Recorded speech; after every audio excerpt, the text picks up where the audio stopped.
혹시 이거 밑에 줌 밑에 이거 없애는 거 아시는 분 있나요?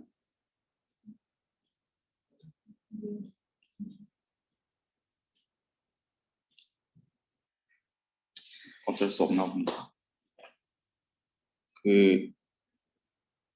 원격에 계신 분들 잘 들리시나요? 네, 잘 들립니다. 네, 감사합니다.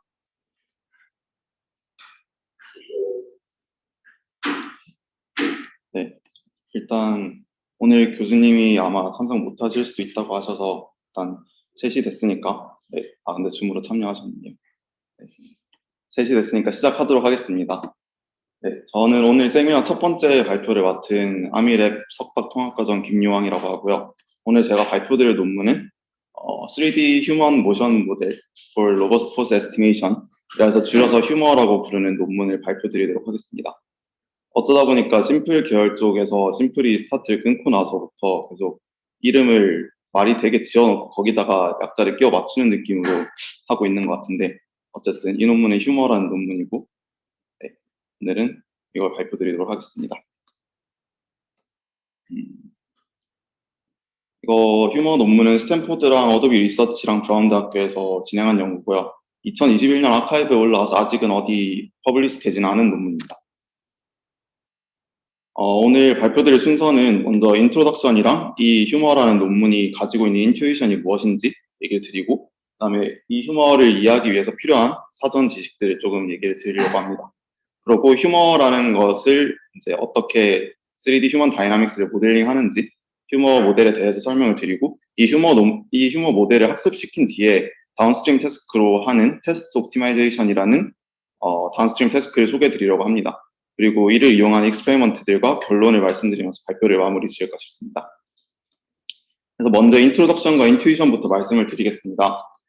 일단 가장 최신에 발표된, 가장 최신까지는 아니지만 가장 최근에 잘 된다고 발표됐던 이제 바이브라는 모델이 있습니다. 아마 학부 연구 3년생 분들도 이거 이름을 들어봤을 건데, 원래 기존에 HMR이나 스핀이나 심플리파이 등 다양한 휴먼 메쉬 모델을 피팅하는 것들이 이미지 도메인에서 많이 이루어졌는데, 이걸 비디오 도메인에까지 가져가서 템포럴하게 스무스한 그런 휴먼 메쉬 리커버리 모델을 만드는 것들이 최근에 연구가 많이 됐습니다. 그런데 아직도 바이브 같은 모델들은 사람 몸이 많이 가려져 있는 오클루전 케이스나 아니면은 사람의 활설한 옵서베이션이 되게 노이즈가 많이 껴있을 때, 예를 들어서 사실 이런 테스트 타임에 사람의 관절 조인트 좌표가 주어져 있다면은 그걸 이용해서 더 쉽게 피팅을 할 수 있음에도 그런 조인트 좌표들, 옵서베이션에 노이즈가 많이 껴있다면은 이렇게 매우 중간에 다리가 붕 뜨고 뭔가 그럴 되게 노이즈한 그런 메시가 복원되는 것을 확인할 수 있습니다. 그래서 휴머라는 논문에서 하고자 하는 것은 어떤 사람의 모션 프라이어 논리지를 배워서 이걸 옵티미제이션을 통해서 조금 더 템포럴하게 스무스하고 오클루전의 로버스트한, 그리고 노이즈의 로버스트한 그런 휴먼 메시 리커버리 모델을 만드는 것이 이 논문의 목적이라고 할 수 있습니다. 네, 그래서 가장 크게 두 가지로 중요한 것들이 요약이 될 수 있는데요. 휴머에서는 어떤 사람 모션의 프라이어 디스트리뷰션을 배우는 것이 하나의 목적이고, 그리고 이것을 옵티미제이션을 통해서 테스트 타임에 조금 더 스무스하고 정확한 오클루전을 로버스트한 메시를 리커버하는 것이 목적입니다. 이거 휴머 논문의 화면이 안 넘어가는 휴머 논문의 인투이션을 좀 말씀을 드리려고 합니다. 아마 이런 진자의 운동이라던가 사람의 운동 이런 것들을 되게 물리시간에 많이 보셨을 거라 생각을 해요. 근데 휴머 논문에서 이제 간간히 얘기를 하지만 자신들의 모델은 이런 물리적인 것들을 모델링함으로써 조금 더 오클루전을 로버스트한 휴머라는 것이 오클루전을 로버스트하게 만들 수 있었다고 합니다. 그래서 이거를 보면 어떤 물체든지 사람이든지 뭔가 행동을 하는 데 있어서 자연적으로 어떤 패턴이 존재하게 됩니다. 근데 이런 패턴들은 그런 물체에 작용하는 힘들에 따라서 이렇게 패턴들이 정해지게 되는데요. 그래서 자주 등장하는 힘들을 잘 모델링하는 어떤 모션 패턴을 찾는다면은 이것이 사람이나 어떤 물체의 모션 프라이어로서 강력한 모션 프라이어로서 작용할 수 있다는 것이 이 휴머 논문에서 아이디어를 얻은 방법입니다. 그래서 이런 모션 프라이어들을 잘 배운다면은 오클루전이 아주 크게 있거나 아니면 노이즈한 옵서베이션이 있다 해도 그 사이에 잘 보이지 않는 부분까지 이전 상태를 통해서 유추해서 조금 더 로버스트한 모델을 만들 수 있지 않을까 하는 것이 휴머라는 논문에서 제안하는 바입니다. 그래서 이제 이 휴머를 이해하기 위해서 조금 사전 지식들을 몇 가지 알려드리려고 합니다. 아마 이제 다들 많이 익숙하실 것 같아요. 제가 심플 계열을 계속 발표를 드렸고 학부생분들도 아마 많이 이제 접하셨을 건데, 심플 같은 경우는 제가 이제 표현하기로는 공식적인 표현은 아니고 제가 표현하는 방법인데, 그냥 어떻게 스트레치 할 수 있고 그다음에 뒷봉업을 한 마네킹 모델이라 생각하시면 됩니다. 근데 메쉬 모델입니다. 그래서 3차원 휴먼 바디 스캔을 엄청나게 많이 얻어서 이를 통해서 뭐 쉐입 같은 경우에는 사람의 부피를 나타내는 쉐입 같은 경우에는 PCA를 통해서 코에피션트를 얻고, 포즈 같은 경우에는 관절들의 상대적인 로테이션으로 표현을 함으로써 그런 사람의 메쉬 모델을 리니어하게 되게 간단한 방법으로 또 이제 로우 디멘전한 파라미터들로 표현을 할 수 있다는 것이 장점인 모델입니다. 그리고 이제 앞에서 휴머라는 거에서 휴머가 이제 사람의 모션 프라이어 놀리지를 배운다고 했는데, 이런 프라이어 놀리지를 배우기 위해서 제너레이티브 모델인 컨디셔널 VA를 사용합니다. 컨디셔널 VA 같은 경우는 이제 VA를 트레이닝할 때 인풋과 뭐 그다음에 레이턴트 벡터, 그다음에 디코더, 인코더, 그다음에 레이턴트 벡터, 디코더에 모두 레이블 컨디션을 이제 간단하게는 컨캣하면서 조금 더 컨트롤을 가질 수 있는 그런 모델이라고 생각하시면 될 것 같습니다. 그리고 보통은 여기 보면은 이제 기존의 VA와 비슷하게 인코더에서 나온 스태티스틱스를 레귤라이즈 하기 위해서 이제 레이턴트 디스트리뷰션을 노멀 디스트리뷰션으로, 그냥 가우시안 디스트리뷰션으로 고정을 하는데, 어떤 경우에는 이런 레이턴트 디스트리뷰션 자체를 네트워크를 통해서 프라이어 네트워크라는 이제 뭐 MLP를 간단하게 몇 개 쌓은 그런 네트워크를 통해서 모델링 하기도 한다고 합니다. 그래서 휴먼 모션 프라이어를 배우기 위해서 이런 컨디셔널 VA 같은 제너레이티브 모델을 사용했다라고 보고 넘어가시면 될 것 같습니다. 그래서 이제 휴머에 본격적으로 들어가기 전에 이 휴머의 목적이 무엇이고 어떤 식으로 진행하는지 좀 오버뷰를 짚어드리고자 하는데요. 첫 번째 골은 사람의 3차원 모션의 제너레이티브 모델을 만드는 것입니다. 네. 그리고 이것 같은 경우에는 아마스라는 리얼 휴먼 모션 데이터셋으로부터 이러한 휴먼 모션 프라이어를 배우게 됩니다. 그리고 두 번째 목적은 이렇게 잘 학습된 휴먼 모션 프라이어가 있다면 앞서 말씀드린 것처럼 아주 오클루전이 헤비하게 있거나 아니면 노이즈가 많이 있는 옵서베이션으로부터 그 보이지 않는 부분을 조금 프라이어의 도움을 받아서 깔끔하게 복원해낼 수 있는 그런 테스트 타임 옵티미제이션 방법을 제안을 합니다. 먼저 첫 번째로 이제 어떤 식으로 하는지 간단하게만 짚어드릴 건데, 휴머 같은 경우에는 어떤 사람의 스테이트, 사람 모션의 스테이트를 레프리젠트하는 적절한 방법을 먼저 디파인을 하게 되고요. 그리고 이런 스테이트들의 probability를 타임 시퀀스로 모델링하게 됩니다. 여기서 사용되는 거에는 이제 마르코프 어썸션이 있는데 이 뒤에서 조금 더 다시 설명드리도록 하겠습니다. 그리고 이런 스테이트들의 트랜지션을 이제 컨디셔널 VA를 통해서 프라이어 디스트리뷰션으로 배우게 됩니다. 그리고 이제 두 번째로 이렇게 잘 학습된 프라이어 놀리지가 있다면 테스트 타임에서는 이제 다양한 데이터 모달리티를 가진 그런 상황에서, 그런 옵서베이션을 가진 상황에서 이런 모션 프라이어를 사용해서 옵티미제이션을 통해서 깔끔한 그런 휴먼 모션을 얻어내게 됩니다. 여기 디퍼런트 데이터 모달리티라는 것 같은 경우는 이제 논문에서 조금 강점으로 내세우는 것이 뒤에 조금 더 자세하게 말씀드릴 거지만 뭐 3D 휴먼 조인트가 주어졌다거나 아니면 2D 조인트가 주어졌다거나 아니면 RGBD 데이터셋 혹은 포인트 클라우드가 주어졌다거나 되게 다양한 모달리티의 데이터들이 하나만 있더라도 그걸 통해서 전체의 모션을 파악해낼 수 있는 그런 강점을 가지고 있다고 휴머 논문에서 강조를 합니다. 뒤에서 다시 아마 옵티미제이션 얘기를 할 때 말씀을 드릴 수 있을 것 같습니다. 그래서 이제 3D 휴먼 다이나믹스 모델인 휴머 모델부터 설명을 좀 드리고자 합니다. 휴머에 대해서 설명을 하기 전에 앞서 말씀드린 것처럼 어떤 사람의 모션을 어떤 하나의 스테이트로 표현을 해야 됩니다.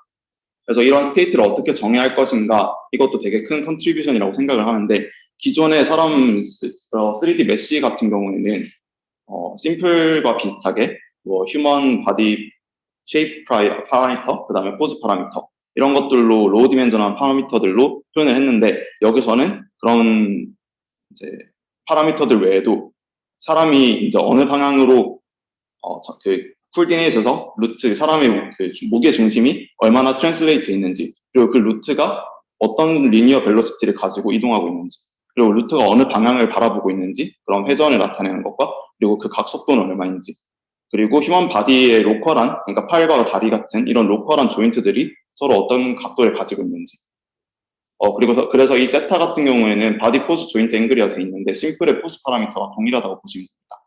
그리고 J 같은 경우에는 사람의 3D 조인트 포지션을 나타냅니다. 3차원 좌표를 나타내고, 그리고 이런 3차원 관절의 조인트 벨로시티를 나타내는 다양한 텀들을 하나로 합쳐서 X라는 스테이트 하나로 표현을 하게 됩니다. 매트릭스로 표현하게 됩니다. 그래서 3x69짜리 매트릭스로 어떤 특정 시점 T에서의 사람의 모션을 이렇게 현재의 상태와 현재의 위치 혹은 각도와 그 각도나 속도, 리니어하거나 아니면 앵귤러한 속도를 통해서 이런 스테이트를 나타내게 됩니다. 그리고 여기서 보시면은 여기 R과 라지 파이, 그다음 라지 세타 같은 경우에는 기존에 이제 다들 좀 알고 계시겠지만 심플 바디 모델을 그대로 똑같이 파라미터라이즈 하고 있다고 생각하시면 됩니다. 그래서 이게 X라는 스테이트를 표현하는 것이 심플 모델 외적인 그런 벨로시티 요소들을 더해서 조금 더 오버 파라미터라이즈한 스테이트라고 생각을 할 수 있을 것 같습니다.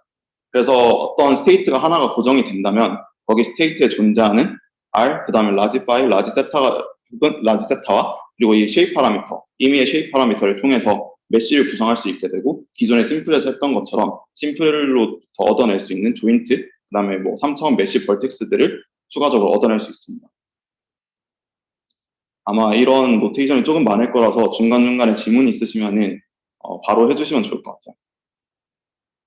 그래서 이런 오버 파라미터라이제이션, 이런 휴머에서 사용하는 스테이트 레프레젠테이션이 오버 파라미터라이제이션인데, 여기서는 사람의 3차원 관절 좌표를 총 2가지 방법으로 얻을 수 있게 됩니다. 여기 스테이트 자체에 들어가 있는 라지 J라는 것이 그냥 사람의 3차원 관절 좌표를 익스플리시트하게 나타내는 파라미터고요. 그 다음에 앞서 말씀드린 것처럼 이렇게 안에 들어있는 심플에 관련된 파라미터들로 메쉬를 구성하고 그 메쉬로부터 얻어낼 수 있는 3D 조인트, 그래서 J-심플이라는 것을 얻어낼 수 있습니다. 그래서 이렇게 2가지 방법으로 사람의 조인트를 얻어낼 수 있으므로 나중에 뭔가 리커버 할 때나 아니면 레귤라이즈 할 때 조금 더 좋은 페널티를 걸어줄 수 있겠죠. 이런 장점을 가진 스테이트 레프레젠테이션이 있다라고 생각을 하시면 될 것 같습니다. 혹시 여기서 질문 있으신 거 있나요? 네, 없으시면 넘어가도록 하겠습니다.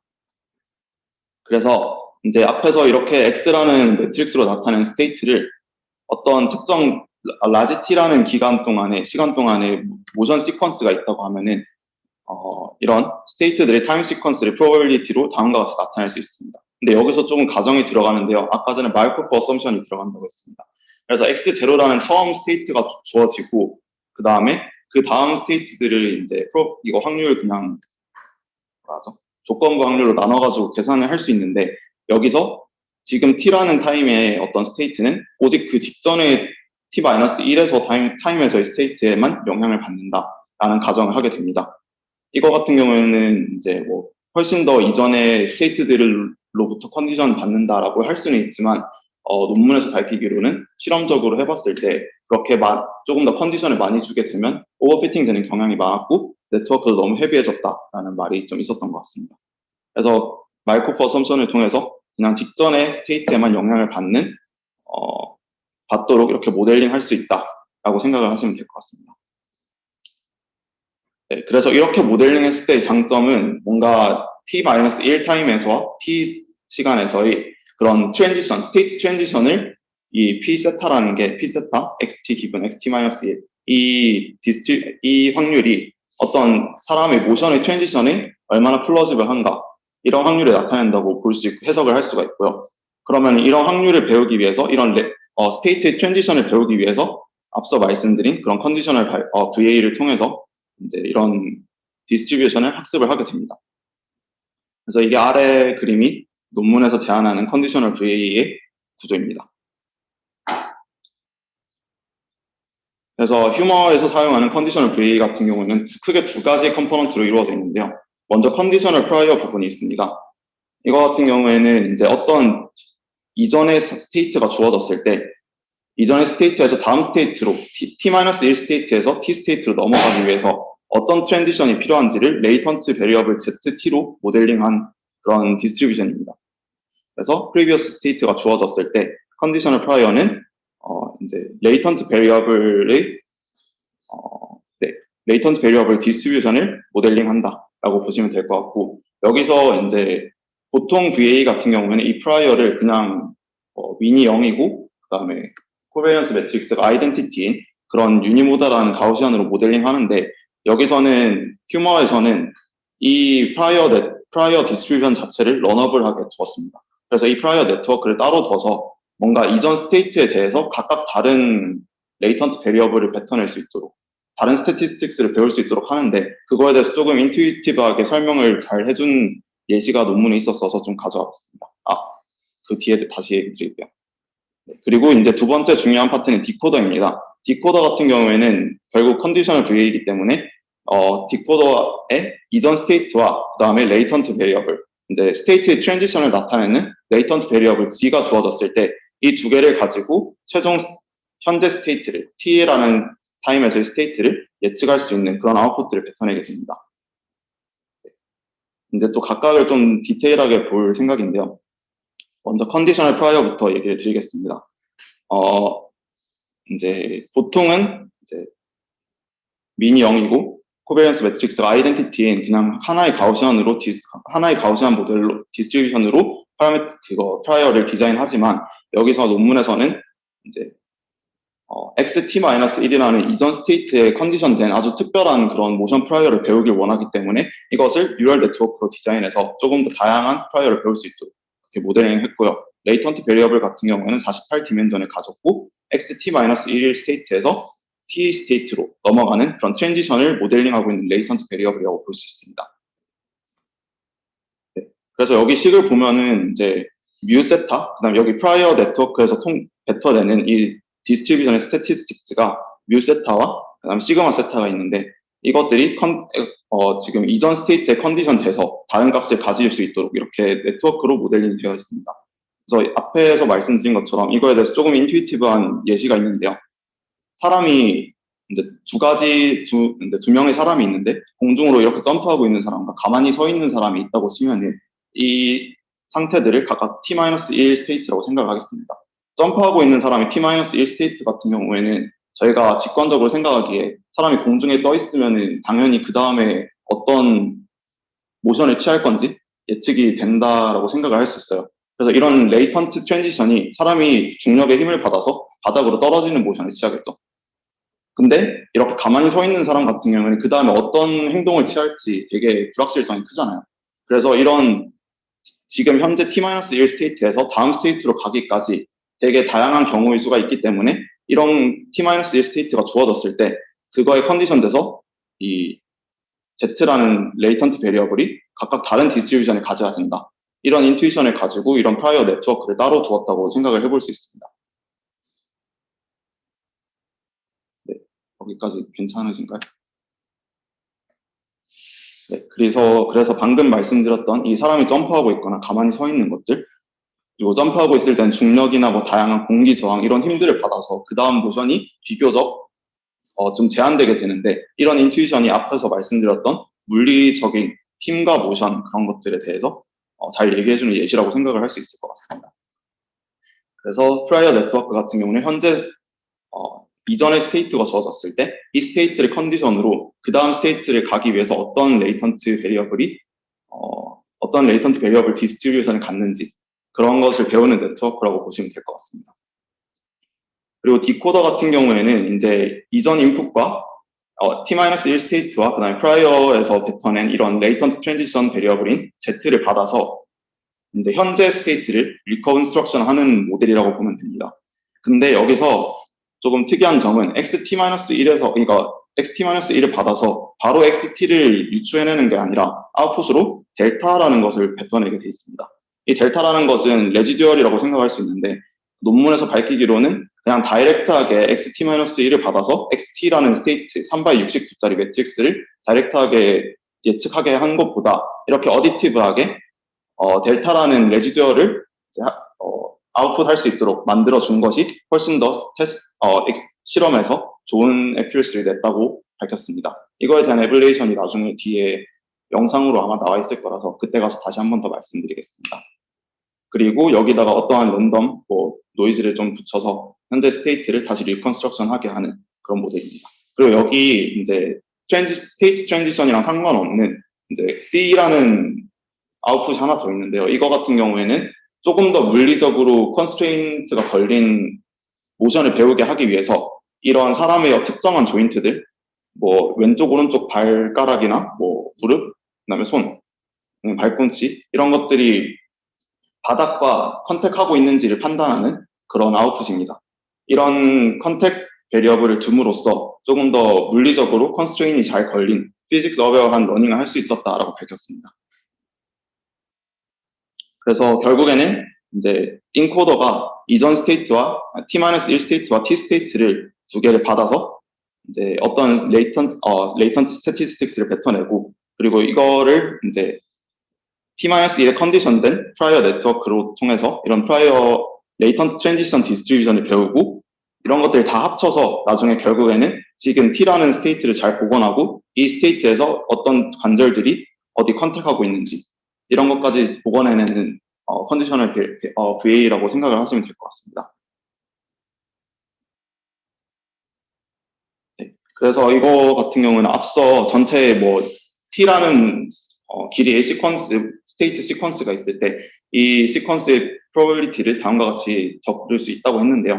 여기서 이제 저희가 중요하게 보는 이전 스테이트와 현재 스테이트 사이의 트랜지션 확률, 네, 트랜지션을 모델링하고 있는 probability 같은 경우에는 다음과 같이 그냥 확률, 이건 컨디셔널한 확률을 컨디셔널한 확률을 잘 곱해서 이렇게 모델링을 할 수가 있겠죠. 그래서 어떤 특정한 스테이트 x0가 주어졌다고 하면은 이제 x0로부터 컨디션된 프라이어 네트워크를 통과시켜서 Z, 레이턴트 트랜지션 벡터 Z를 얻고 그 Z를 통해서 이 디코더를 거친 X1을 얻고 X1을 통해서 Z를 얻고 그다음에 Z를 통해서 X2를 얻고 이런 식으로 하나만 주어지고 그 다음에 어떤 랜덤한 디스트리뷰션에서 이 모션 프라이어 디스트리뷰션에서 컨디션된 잘 컨디션된 Z만 찾아낼 수 있다면 레이턴트 트랜지션만 잘 1부터 T까지 잘 찾아낼 수 있다면 이니셜 스테이트와 이런 레이턴트 트랜지션의 조합으로 어떤 임의의 시간, 라지 T라는 시간 뒤에 사람의 모션을 잘 리컨스트럭션 할 수 있다라는 것이 이 레이턴트 베리어블 다이나믹스 모델입니다.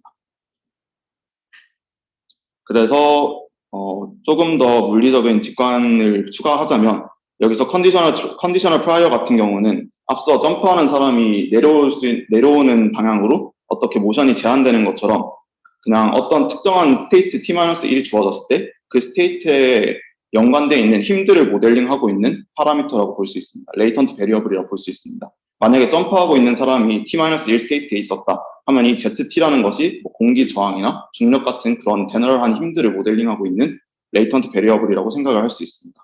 그리고 디코더 같은 경우에는 여기 오일러 인티그레이터라고 적혀 있는데 아까 전에 이전 상태를 보고 현재 상태를 바로 예측하는 것이 아니라 현재 상태와 이전 상태의 그런 레지듀얼을 배우도록 한다고 했습니다. 그래서 이런 디코더가 레지듀얼을 뱉어냄으로써 얘네들을 계속 서메이션 함으로써 나중에 이후의 모션을 예측할 수 있는 그냥 고전적인 물리에서 얘기하는 그런 인테그레이터라고 생각을 하시면 될 것 같습니다.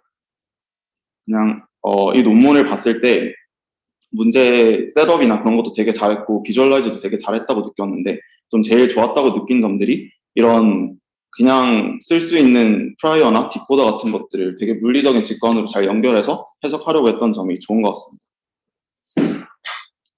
네, 그래서 이런 컨디셔널 VA 같은 경우에는 보통 자주 쓰이는 베리에이션의 인프런스를 통해서 에비던스 로어 바운드를 구하고 그다음에 이런 에비던스 로어 바운드에서 익스펙테이션 같은 경우는 리컨스트럭션 텀 그다음에 KL 다이버전스 같은 경우에는 인코더와 프라이어에서 나오는 이 스태티스틱스가 이제 비슷해야 된다라는 레귤러라이즈를 걸어주는 텀이라고 보시면 됩니다. 그래서 이런 컨디셔널 VA를 학습시키기 위한 로스 펑션은 다음과 같이 주어지는데요. 리컨스트럭션 로스 같은 경우에는 현재의 상태, T라는 타임에서의 3x 69짜리 매트릭스 그 상태와 그 다음에 리컨스트럭션 된 현재의 스테이트 이 두 개의 그냥 에러로 정의를 하고요. 스퀘어드 에러로 정의를 하고 KL 다이버전스 같은 경우에는 둘 다 가우시안이니까 보통 자주 사용되는 가우시안에서의 KL 다이버전스 그 로스를 사용합니다. 그리고 몇 가지 레귤라이즈가 좀 붙는데요. 레귤라이즈 텀 같은 경우에는 심플 텀이 있고 그다음에 컨텍스트 텀이 있습니다. 일단 조금 헷갈릴 수 있어서 다시 이 스테이트가 어떻게 표현되는지를 조금 들고 와봤고요. 그래서 이렇게 t라는 타임에 저희 스테이트를 리컨스트럭션 했을 때 거기는 뭐 루트의 트랜슬레이션, 그다음에 뭐 각각 이거 루트의 오리엔테이션, 각각 반절의 로테이션, 뭐 3차원 조인트, 그리고 각각의 속도, 이렇게 총 다양한 파라미터들이 있는데 얘네들이 몇 가지 파라미터들을 가지고 온다면은 심플 메시를 구성을 할 수 있다고 했습니다. 그래서 오버 파라미터라이제이션이라고 부른다고 했고요.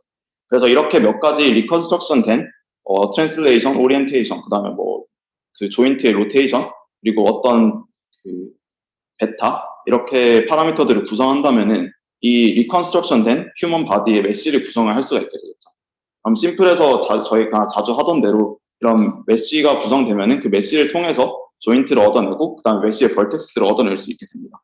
그러면 이렇게 나와 있는 조인트와 벌텍스를 가지고 이 심플 모델이 이제 현재의 그라운드 트루스 상태와 예측된 심플 모델이 잘 맞는지를 레귤라이즈하는 텀이라고 보시면 될 것 같습니다. 그리고 컨택트 로스 같은 경우에는 그냥 이 조인트들이 컨택을 하는지 안 하는지를 판단하기 위한 바이너리 크로스 엔트로피가 들어가고요. 그다음에 벨로시티 텀이라는 게 들어갑니다. 이 텀 같은 경우는 좀 살펴보면 노테이션이 좀 많긴 하지만 이게 생각보다 간단한 게 컨택을 하는지 안 하는지 1과 0으로 나타나는데 컨택을 한다면은 컨택을 하는 곳에서는 사람이 조인트가 바닥에 붙어 있으면 거기서 순간 속도는 0이어야 되잖아요. 그래서 그거를 컨택을 한다면 그 속도는 작아야 된다. 그런 것을 잘 인코딩 해주는 로스라고 보시면 될 것 같습니다. 그래서 이렇게 스테이트를 그대로 리컨스트럭션하는 에러와 KL 다이버전스, 그 다음에 인코더가 프라이어를 잘 따라할 수 있도록 만드는 KL 다이버전스, 그 다음에 몇 가지 레귤라이즈 텀들을 합쳐서 이렇게 컨디셔널 VA를 학습을 하게 됩니다. 네, 그래서 이렇게 잘 학습된 휴먼 모션 프라이어를 통해서 이제 테스트 타임에 영상이 주어지거나 아니면 파셜하게 사람의 키포인트 몇 개가 주어지면은 로버스트한 모션을 리컨스트럭트 하기 위해서 옵티미제이션 과정을 거치게 되는데 그 다운스트림 태스크를 논문에서는 테스트 옵트라고 부릅니다. 네. 그래서 휴머에서 잘 배워진 모션 스페이스를 프라이어로 사용해서 이제 포즈와 쉐입을 리커버하고 노이즈하고 파셜한 옵서베이션으로부터 꽤 괜찮은 그런 휴먼 메쉬를 생성해내는 옵티미제이션 프레임워크가 테스트 옵트입니다. 여기서 다양한 데이터 모달리티에 대한 설명이 다 잠시 그림으로 나오는데요. 이제 예를 들어 노이지한 사람의 3차원 좌표가 관절 조인트 좌표가 주어졌는데 그게 어떠한 이유로 이제 노이즈하다. 그러면은 이런 노이즈한 것들을 로버스트하게 모션 프라이어를 통해서 조금 더 깔끔하고 노이즈하지 않은 그런 메쉬를 리컨스트럭션 할 수 있는 그런 옵티미제이션 방법이라 생각하시면 될 것 같습니다. 그리고 이런 노이즈한 3D 조인트뿐만 아니라 파셜한 3D 키포인트 혹은 포인트 클라우드, 뭐 RGBD 데이터 혹은 RGB 영상만 주어졌을 때 이런 모션 프라이어를 통해서 이제 로버스트한 휴먼 모션을 생성해내는 것이 테스트 옵트입니다. 네, 그래서 이 옵티미제이션에서 뭘 옵티마이즈 하고 싶은지 베리어블들을 좀 소개해 드리려고 하는데요. 이런 이 인풋 옵서베이션을 이제 총 t라는 길이 동안에 시퀀스가 있다고 하면은 예를 들어서 노이지한 3D 조인트가 y0부터 yt까지 각각 프레임마다 주어져 있다고 가정을 하겠습니다. 2D, 3D 조인트도 되고 포인트 클라우드도 됩니다. 그리고 이렇게 인풋 옵서베이션이 주어졌다면 우리는 모션 프라이어를 통해서 휴먼 모션을 잘 리컨스트럭션하고 그다음에 이에 적당한 쉐입 파라미터, 심플 쉐입 파라미터인 베타를 찾고 싶어 하는 것이 이 테스트 옵트의 목적입니다.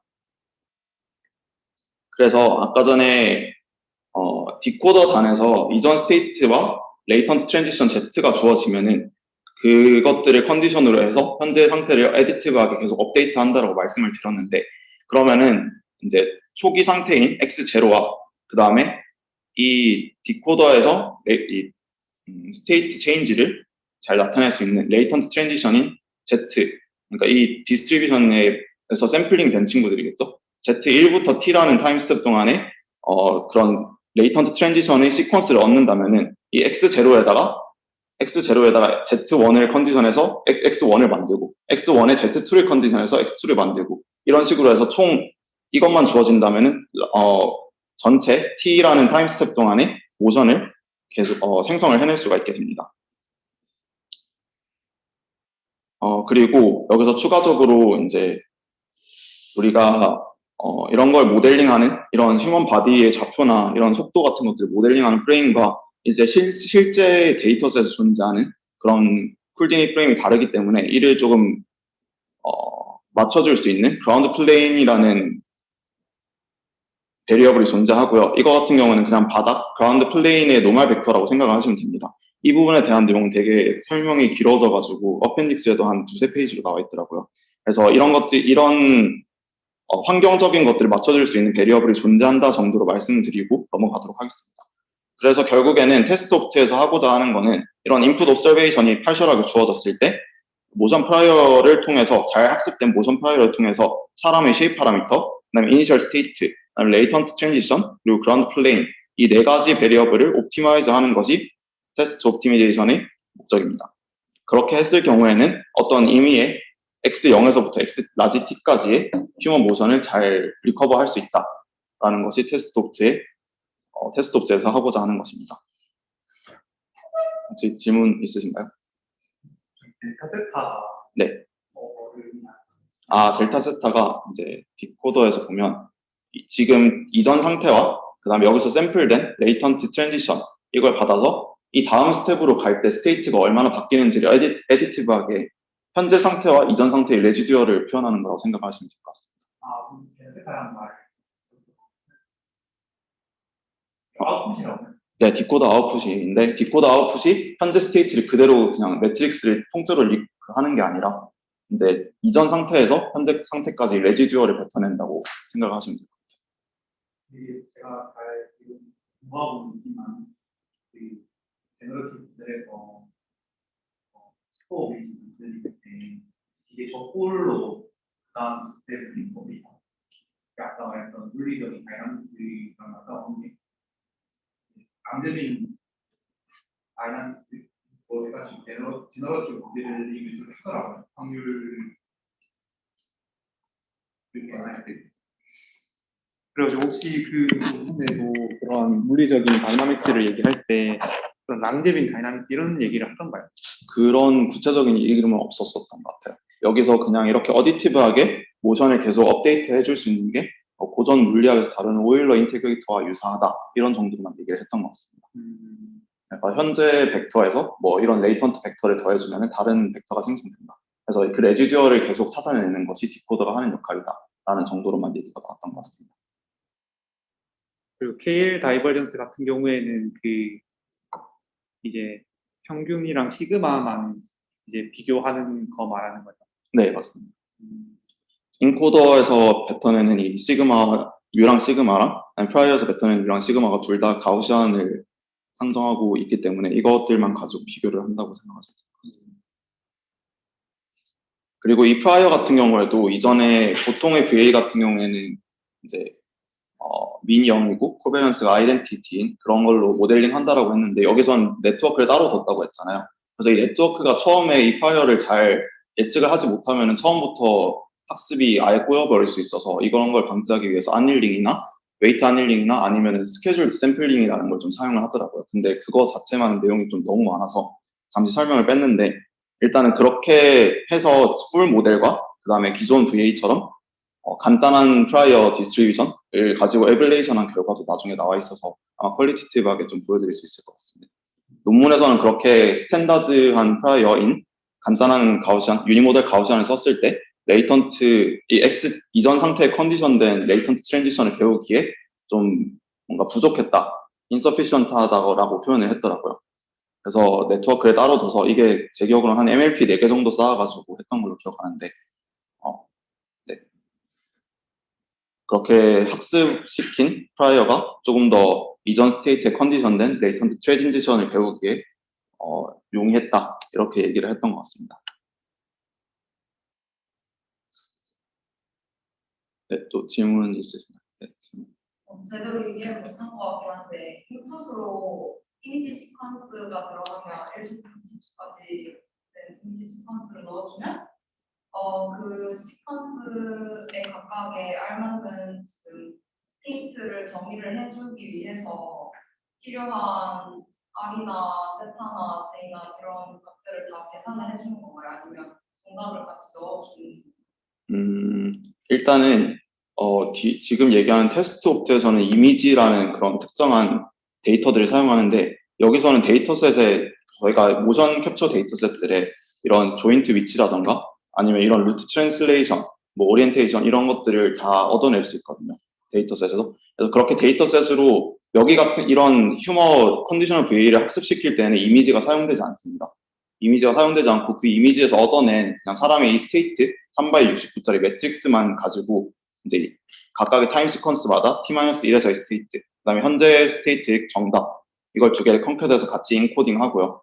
그리고 이 이전 스테이트를 프라이어랑 디코더에 같이 컨디션을 넣어주어서 현재 스테이트를 다시 리컨스트럭션하게 하는. 그래서 이 휴머 컨디셔널 VA를 트레이닝하는 데에는 이미지는 들어가지 않고 그냥 이 스테이트라는 정의를 한 베리어블만 들어간다고 보시면 될 것 같습니다.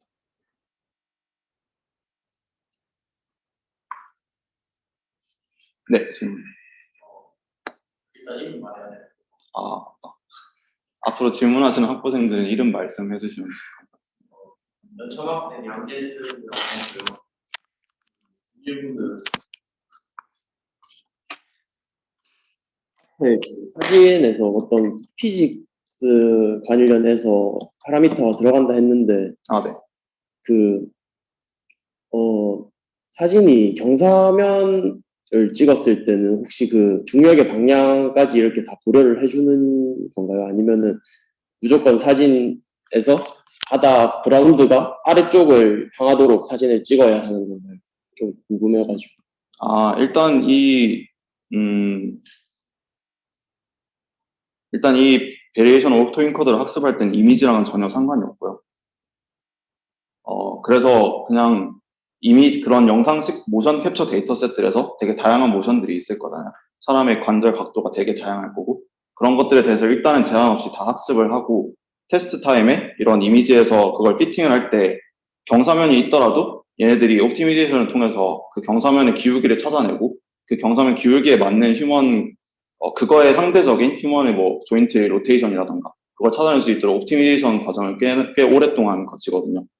그래서 제가 뭐 지문을 제대로 이해한 게 맞는지는 모르겠는데 아마 트레이닝할 때는 그런 이미지에서의 뭐 아니면 주변 환경의 경사 이런 것들이 고려는 안 되고 아마 그런 것들이 고려된다고도 볼 수 있는데 그런 것들이 아마 스테이트 X라고 나타난 스테이트에 인코딩 되어 있는 형식으로 생각을 할 수가 있겠죠. 어떤 관절 각도가 뭐 예를 들어 30도를 가지고 있다. 뭐 그러면 경사로 올라가고 있는 걸로 인코딩 될 수도 있고 그런 것들을 일단 제한 없이 모션 캡처 데이터셋으로부터 다 학습한다고 보시면 될 것 같습니다. 감사합니다. 그 질문. 네.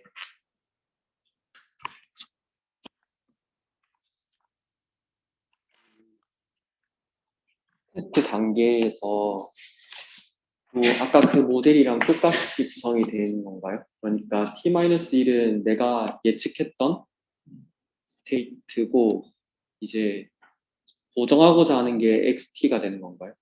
인풋으로 들어가나요, 그게? 그 노이지한 XT가 인풋으로 같이 들어가는 건가요? 일단 노이즈한 옵서베이션이 인풋이 되고요. 이런 인풋들을 보고 나서 이 이니셜 스테이트와 이런 레이턴트 트랜지션을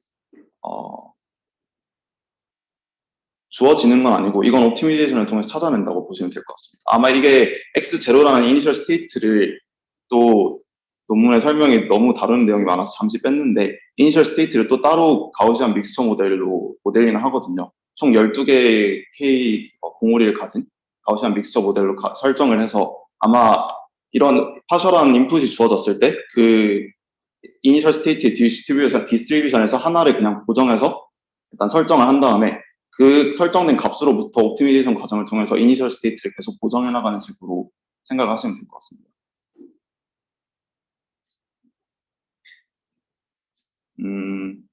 이 옵서베이션이 들어왔을 때 이니셜 스테이트가 필요하잖아요. 저희는 어떤 나중에 t라는 시점에서의 모션을 알기 위해서 이니셜 스테이트와 거기서부터 t까지의 레이턴트 트랜지션이 필요한데 이니셜 스테이트 같은 경우는 처음에 뭐 이미지를 본다고 바로 알 수 있는 건 아니라서 그걸 이니셜 스테이트가 가질 수 있는 디스트리뷰션을 모션 캡처 데이터셋으로부터 따로 학습을 시켜놔요.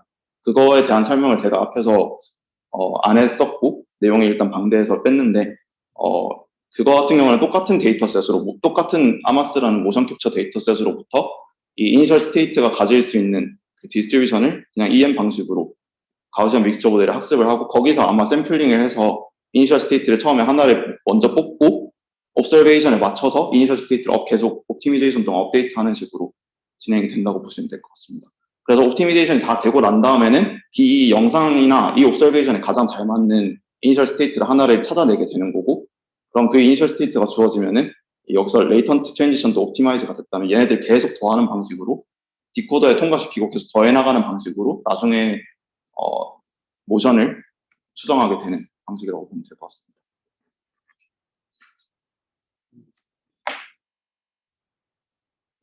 답변이 된 건가요? 그러면은 이니셜 스테이트를 찾은 다음부터의 과정은 아까 그냥 그 모델만 사용된다고 생각하면 되나요? 네, 맞습니다. 그러니까 시퀀셜하게 계속 통과시키면서. 네, 옵티마이즈가 다 돼서 이니셜 스테이트를 찾았고 레이턴트 트랜지션도 찾았다면 얘네들을 아까 전에 봤던 디코더에다가 이제 xt-1의 자리에다가 x0를 통과시키는 거죠. 네. 이니셜 스테이트를 넣고 그 다음에 z1을 통과시켜서 x1을 얻어내고 디코더를 통과해서 나온 이 델타를 통해서 x0에다가 이 델타를 더해서 x1을 만들어내고 그 다음에 x1이 얻어졌다면 x1을 디코더에 넣고 또 z2를 여기다 넣어서 그렇게 만들어진 델타를 또 더해서 x2를 만들어내고 이런 식으로 계속 어디티브하게 라지 t라는 시퀀스까지 해낸다고 보시면 됩니다. 그리고 이 이니셜 스테이트 x0 같은 경우는 뭐 랜덤하게 할 수도 있지 않느냐 할 수 있지만은 뭐 사람이 가지는 그냥 사람이 가질 수 있는 포즈라던가 그런 모션들이 어느 정도 디스트리뷰션을 가지고 있다는 가정하에 모션 캡처 데이터셋으로부터 그냥 K가 12인 GMM을 학습해서 그 중에 하나를 임의로 샘플링 한다고 보시면 될 것 같아요. 물론 그게 이 인풋으로 주는 옵서베이션이랑 안 맞을 수도 있지만은 옵티미제이션 과정을 통해서 조금 더 빠른 수렴을 위해서 그렇게 GMM을 학습해서 거기서 샘플링 한다고 보시면 될 것 같습니다. 반복되는 질문이 있어요. 한번 더. 그러니까 아까 아키텍처는 고정이고 네. 옵티미제이션이라고 하는 건 이니셜 스테이트를 찾기 위한 네. 과정으로.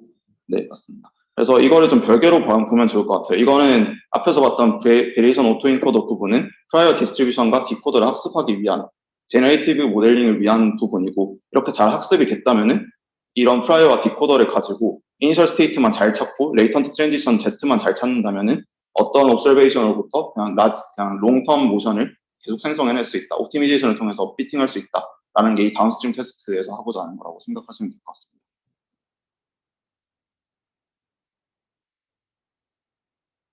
그리고 또 아까 제가 잘 들었는지 모르겠는데 프라이어 디스트리뷰션이라는 거 학습한다고 했잖아요. 근데 그 가우시안 모양인 거죠. 네, 가우시안은 맞습니다.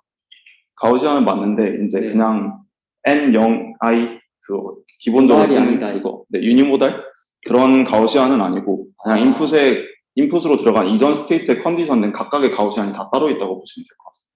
그래서 네트워크로부터 그걸 학습을 하게 해서 그냥 기존의 스탠다드 유니모달 가우시안이 이제 이런 컨디션된 트랜지션을 다 학습하기에 너무 부족하다고 생각해서 네트워크로 조금 더 확장을 해서 조금 더 디테일한 레이턴트 트랜지션 디스트리뷰션을 만들었다라고 생각하시면 될 것 같습니다. 그래서 이렇게 보니까 컨디셔널 베리에이셔널 오토인코더를 예전에 제가 뭐 다른 거 할 때는 그냥 유니모달한 가우시안을 썼었거든요. 근데 그게 충분히 잘 되는 경우도 있지만은 아마 휴머 같은 경우는 파라미터의 스테이트의 좀 디멘전도 크고 그다음에 뭔가 이전 스테이트 컨디션 돼서 바로 다음 것만 이후에 많은 스텝을 보는 것도 아니고 딱 하나 그 스테이트 차이만 학습을 하는 거라서 배울 게 좀 많아서 그렇게 프라이어 네트워크를 따로 둔 것이 아닌가 생각하고 있습니다. 여러 번. 네, 맞습니다. 네, 여러 번. 네, 저 노이지 한데 사라지고 프라이어가 보이지 한 거죠. 이 옵저베이션에서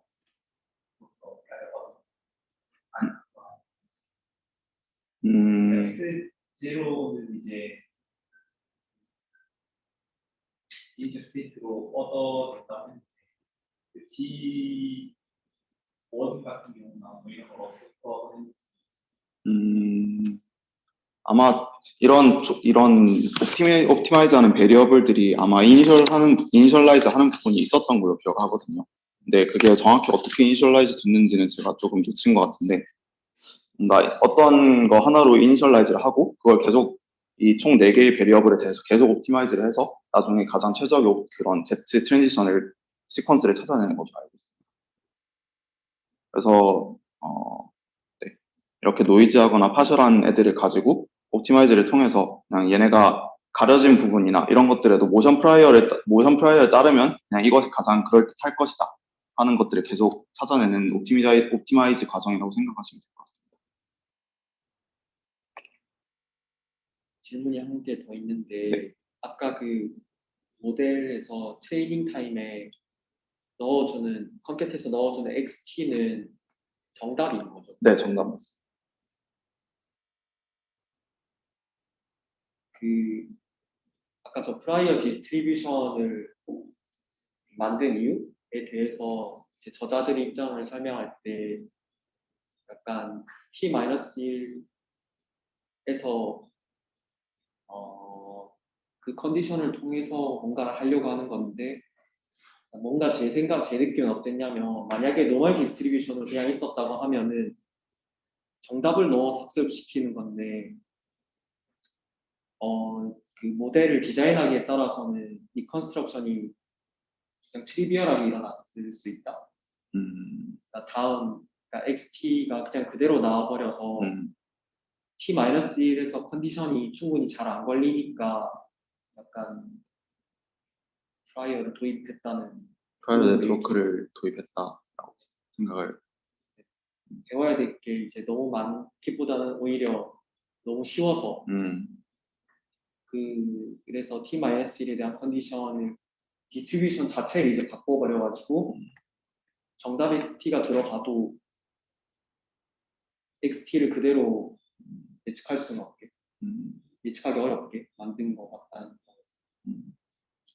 그런 비슷한 디스커션이 있었던 것 같기도 한데 한번 다시 논문을 찾아봐야 될 것 같습니다. 아마 뭐 말씀드렸던 것처럼 뭔가 이 XT-1이 될 수 있는 게 너무 많고, 이 각각에 대해서 물론 정답지가 주어지긴 하지만은 이게 그냥 스탠다드한 유니모달한 가우시안이 이걸 배우기에 부족했을 수도 있고, 아니면 말씀해주신 대로 그게 너무 쉬워서 그냥 너무 데이터에 그냥 피팅된 그냥 정답을 외워버리는 경우가 생길 수도 있을 것 같아서, 아마 그걸 방지하고자 뭐 이런 인풋 스테이트마다 다른 프라이어를 배우도록 이렇게 모델링한 건지, 그런 디스커션을 한 번 더 찾아봐야 될 것 같습니다. 좋은 지적 감사합니다. 그래서 옵티미제이션을 통해서 이니셜 스테이트와 이런 레이턴트 트랜지션을 찾으면 이제 인풋으로 어떤 옵저베이션이 들어왔을 때 얘네들을 잘 묘사하는 휴먼 바디 모션을 생성해낼 수 있다라는 것이 테스트 옵티미제이션에서 하고자 하는 겁니다. 이거 같은 경우에는 MAP 에스티메이션을 일단 그 방법으로 하는데요. 인풋 옵저베이션, 그러니까 MAP가 결국에는 어떤 관측치가 있을 때 이 관측치를 보고 이제 이전의 베리어블들을 유추하는 방식이잖아요. 그래서 이 Y0부터 T라는 옵저베이션이 있을 때 저희가 옵티마이즈 하고자 하는 베리어블들, 얘네의 프로버빌리티를 맥시마이즈 하는 방법으로 옵티미제이션을 진행을 하게 됩니다.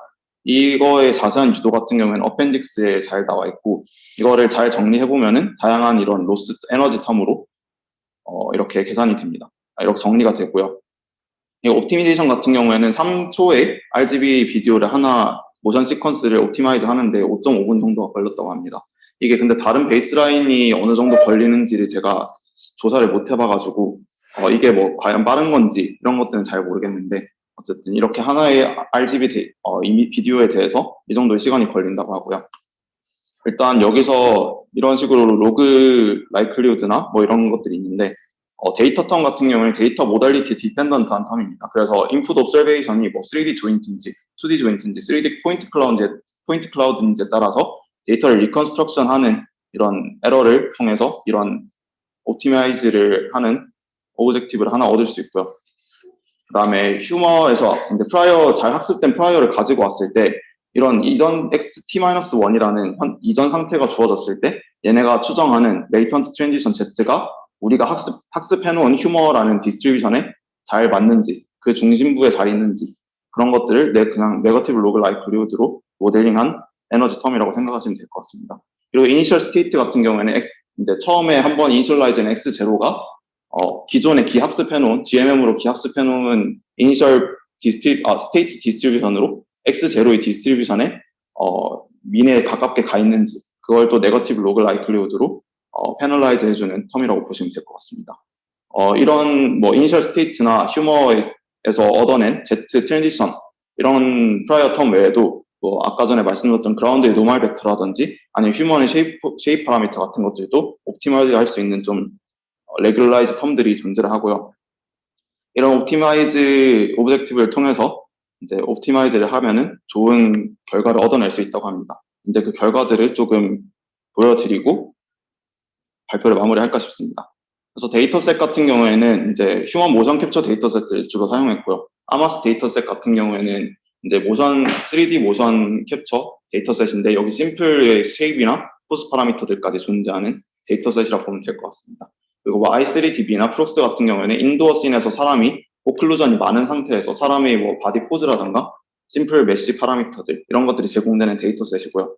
그래서 이런 것들을 사용해서 일단 아마스 데이터셋 같은 경우에는 그 VA를 학습시키는 데 사용되고 이 나머지 데이터셋들 같은 경우에는 이벨리에이션 하는데 사용이 됩니다.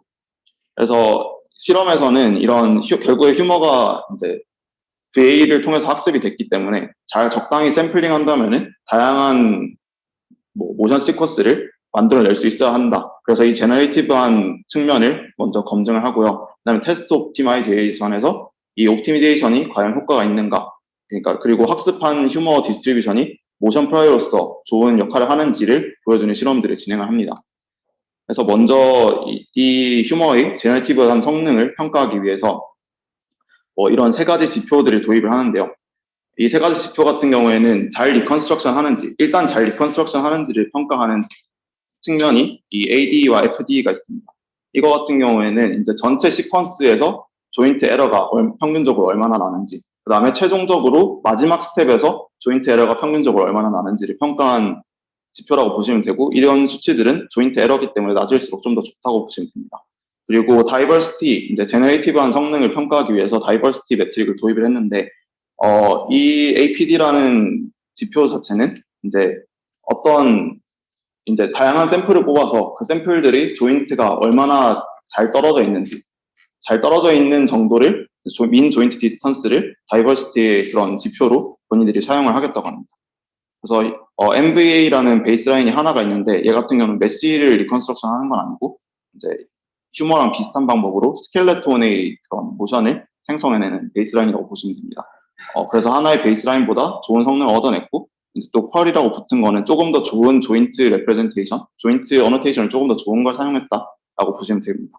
그래서 이렇게 사용했을 때 기존의 베이스라인보다 좋아진 성능을 볼 수 있고 다이버시티 측면에서도 조금 더 좋아졌다. 이런 수치적인 결과가 있고요. 근데 퀄리티티브한 결과를 좀 보여드릴 건데 먼저 첫 번째 보여드릴 거는 똑같은 이니셜 스테이트로부터 얘네가 Z를 디스트리뷰션을 어떻게 샘플하는지에 따라서 이제 똑같은 스테이트에서 시작해서 되게 다양한 모션이 생성되는 것을 보여주는 예시입니다. 그래서 사람이 가만히 서서 이제 달리려고 하는 모션이었는데 거기서 어떤 사람은 앉기도 하고 중간에 멈추기도 하고 그렇게 이제 다양한 샘플들이 생성되는 것을 보여주는 결과라고 보시면 되고요. 그리고 이거 같은 경우는 MVA라는 기존의 베이스라인과 비교를 한 영상입니다. 그래서 똑같은 상태에서 시작했을 때 또 어느 정도로 휴머가 조금 더 제너레이티브한 측면이 더 좋은지를 보여줍니다.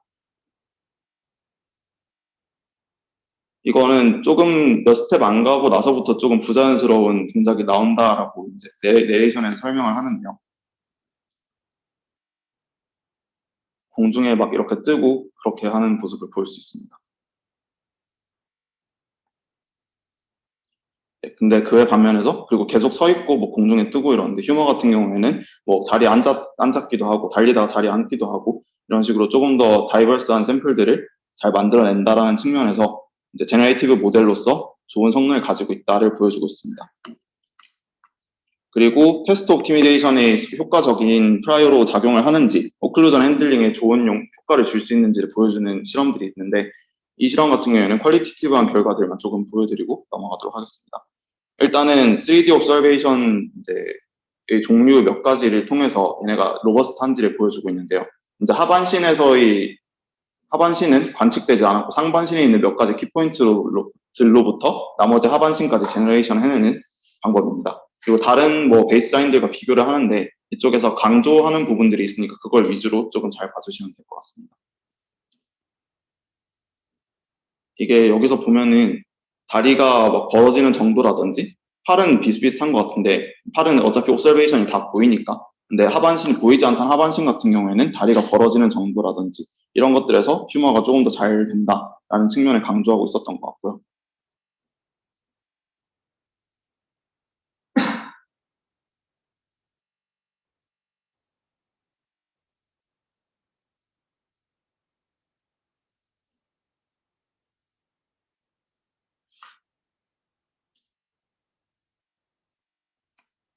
그리고 이제 노이즈한 3D 키포인트가 옵서베이션으로 주어졌을 때 얘네를 잘 디노이징 할 수 있는지 그걸 보여주는 예시입니다. V포저 T라는 베이스라인 같은 경우에는 노이즈한 옵서베이션이 있을 때 여기도 잘 보면은 메쉬가 되게 흔들리고 템포럴하게 컨시스턴트 하지 않은 모습을 잘 보여주고 있거든요. 그리고 발이 뭐 땅바닥에 파고든다거나 그런 노이즈한 옵서베이션을 잘 디노이즈 하지 못하는 것들이 보이는데 휴머는 잘 한다는 거를 이제 퀄리티티브하게 보여주고 있습니다. 그리고 이제 실제 리얼 데이터셋인 뭐 i3DB나 아니면 뭐 프록스 같은 데이터셋에서 사람의 절반 정도가 가려져 있는데 다른 베이스라인들에 비해서 조금 더 스무스하고 모션 프라이어를 통해서 조금 더 로버스트한 이런 메쉬를 잘 추정해낸다. 그리고 바이브 같은 경우에는 오토 리그레시브하게 LSTM으로 학습된 모델인데 이런 모션 프라이어를 직접적으로 학습한 것이 아니기 때문에 조금 더 안 좋은 모습을 보여준다라는 것을 방금 예시에서 볼 수 있습니다.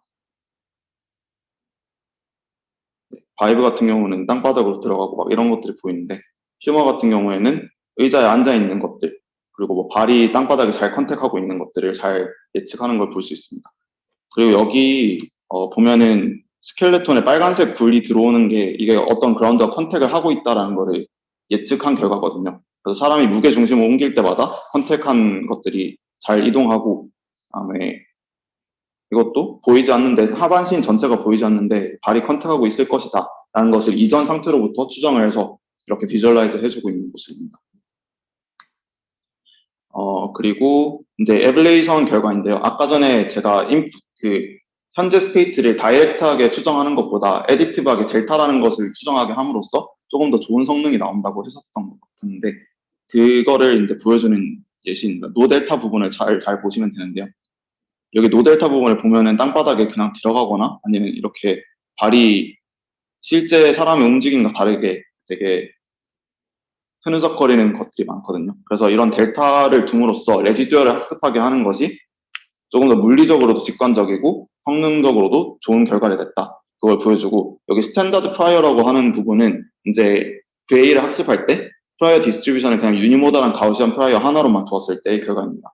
이거 같은 경우는 뭐 풀 모델과 그렇게 차이가 없다고 볼 수도 있지만 여기 이쪽 예시를 보면은 사람이 앉는 것들 이런 것들을 모델링하기에는 좀 부족하다는 그런 결과를 보여주고 있습니다. 네, 그래서 실험 결과를 다 말씀드렸고요. 이제 결론을 말씀드리고 발표를 마치고자 합니다. 그래서 휴머 같은 경우에는 3D 휴먼 모션을 잘 배운 제너레이티브 모델입니다. 그리고 이거를 잘 학습한 프라이어를 테스트 옵티미제이션에 활용한다면은 이제 다양한 모달리티로부터 온 그런 인풋 옵서베이션을 조금 더 로버스트하게 휴먼 모션을 리커버할 수 있다는 장점이 있고요. 그리고 이런 과정에서 휴머는 컨디셔널 VA를 통해서 레이턴트 모션 스테이트 트랜지션을 학습을 했다라고 생각하시면 될 것 같습니다. 그리고 이런 모션 프라이어를 다운스트림 옵티미제이션에 사용했다. 그래서 이제 그냥 인투이션 자체는 사람의 모션이, 사람의 포즈가 시간에 따라서 어떻게 변하는지 이것을 잘 캡처하고 있는 모델이라고 보시면 될 것 같고, 뭔가 익스플리시트하게 물리적인 컨스트레인트 걸어주지 않았지만은 뭐 레이턴트 트랜지션이라든지 디코더의 뭐 오일러 인티그레이션이라든지 그런 피직스로부터 유도된 그런 원리들을 조금 잘 배운 모델이라서 해석할 만한 방향이 많았다. 그래서 좀 좋은 논문이었던 것 같습니다. 네, 발표 여기서 마치도록 하겠습니다. 감사합니다.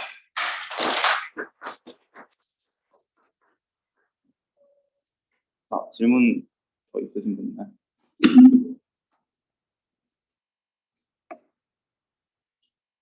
일반적인 리그레 서클하고 상황이 다른 것 같은데 리그레 서클을 오프티미제이션을 사용하는 게 새로웠던 것 같습니다. 아마 저도 이걸 논문 읽으면서 느꼈던 게 사실 이 앞에 모션 프라이어를 배우는 부분만 해도 되게 일이 많았던 것 같은데 이걸 배워서 옵티미제이션을 통해서 파션 옵서베이션을 로버스트하게 리컨스트럭션 한다라는 것까지 해낸 게 되게 좀 다루는 스코프가 넓었던 것 같고, 그래서 이거 논문은 8페이지인데 어펜딕스가 한 10몇 페이지 되거든요. 그래서 실험도 되게 많이 하고 비주얼라이즈라든지 아니면 뭔가 물리적인 해석까지 곁들인 것들이 좀 좋았던 논문인 것 같습니다. 네, 생각을 좀 해봤는데 저는 사실 벨로시티 같은 거를 넣는 게 사실 좋다고 생각이 되잖아요. 근데 그거를 이제 심플 모델이랑 엮어서 디퍼런셔블하게 만든다? 이거는 차원이 다른 문제인 것 같고, 사실 저거를 먼저 옵티미제이션으로 만든 다음에 나중에 옵티미제이션을 할 수 있는 툴로 만들고 지금 현재 있는 심플이랑 좀 끼워 맞추기 위해서 나중에 옵티미제이션 툴을 사용한 게 아닌가 생각이 들고, 뭐 나중에 디퍼런셔블하게 저걸 할 수 있다고 하면 훨씬 더 큰 게 될 것 같아요. 제 생각은.